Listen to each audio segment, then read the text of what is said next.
Pernah nggak sih Anda sebagai manajer di posisi sulit ini? Jadi, anggota tim bikin kesalahan, terus kita bingung, ini respons terbaiknya gimana ya? Apa langsung aja tunjukin ketegasan? Atau coba pendekatan yang lebih manusiawi, gitu, pakai olas asih? Betul, betul. Itu dilema umum banget ya. Nah, pembahasan mendalam kita kali ini mungkin agak, melawan intuisi. Ternyata banyak riset nih, termasuk dari sumber kayak Harvard Business Review yang kita lihat, nunjukin kalau welas asih itu justru strategi manajemen yang lebih ampuh. Iya, lebih ampuh dibanding sekedar galak atau tegas gitu aja. Malah katanya respons marah itu terbukti bisa merusak loyalitas. Kepercayaan tim juga bisa hancur. Betul sekali. Jadi tujuan kita hari ini mau benar-benar ngerti nih, kenapa sih welas asih ini kok bisa lebih efektif? Dan sebaliknya, gimana kemarahan itu malah bisa jadi bumerang gitu. Kita lihat nanti dari sisi neuroscience dan studi manajemennya. Oke, menarik nih. Mulai dari mana kita? Efek negatif marahnya dulu kali ya? Boleh? Kita mulai dari efek negatif kemarahan di tempat kerja. Salah satu artikel kunci kita kan bahas ini dari sisi otak. Jadi gini, saat kita merasa terancam, misalnya ya karena dimarahi atasan gitu, otak kita itu otomatis mengaktifkan namanya respons ancaman. Oh, threat response itu ya? Iya, threat response. Gampangnya sih ini kayak tombol panik yang bikin mode bertahan hidup kita aktif. Akibatnya, wah kemampuan kita mikir jernih, merencanakan, atau yang kita sebut kontrol kognitif, itu jadi menurun drastis. Jadi nggak bisa mikir optimal gitu ya? Betul, kreativitas juga jadi macet total. Susah mau cari solusi baru kalau lagi takut kan? Wah, jadi secara harfiah nih, kalau kita marah ke tim, mereka mungkin nggak bisa berpikir bagus buat cari solusi ya. Dan efeknya ke hubungan kerja, jelas banget. Iya, langsung terasa. Loyalitas dan kepercayaan itu, wah, bisa langsung terkikis. Ada ahli bedah saraf, James Doty, dia menekankan ini banget. Malah ada riset lain dari Jonathan Haidt, nemuin fenomena elevation.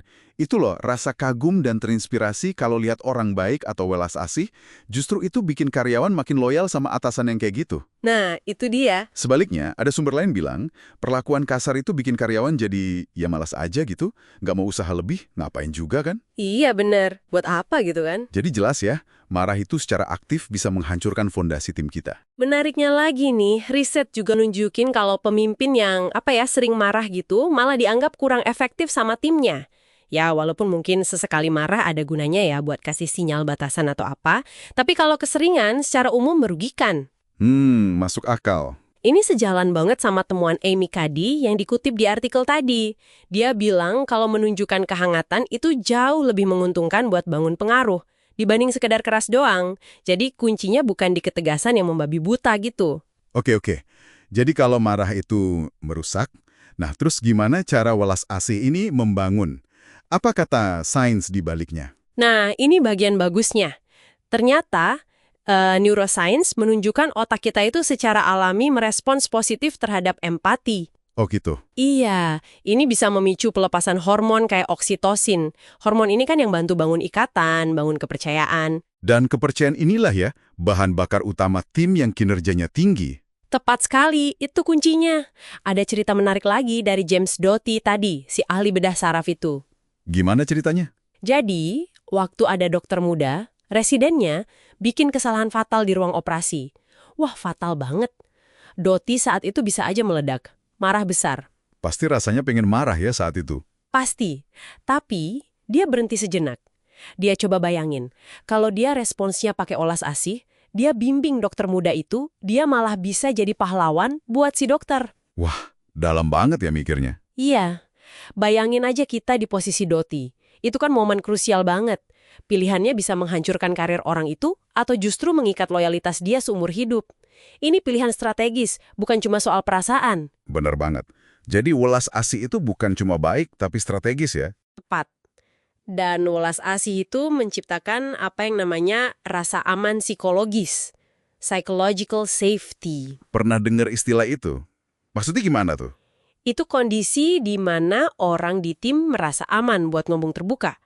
Aman buat ngakuin kesalahan, tanpa takut dihukum berat. Aman buat berani coba hal baru. Ujung-ujungnya jadi lebih inovatif ya timnya. Nah, itu dia. Ujung-ujungnya ke sana. Ini nyambung nih ke ide soal paradoks kekuasaan. Paradoks kekuasaan. Apalagi tuh? Ini kecenderungan yang agak aneh. Semakin tinggi kekuasaan seseorang, seringkali malah makin sulit buat dia peka atau ngerasain apa yang dirasain orang lain. Jadi kurang empatinya. Oh, jadi makin tinggi jabatan, bisa makin nggak peka gitu ya? Bahaya juga ya? Iya, makanya pemimpin itu perlu sadar akan hal ini. Perlu aktif melatih empati, rasa syukur, kemurahan hati, biar nggak terjebak di situ.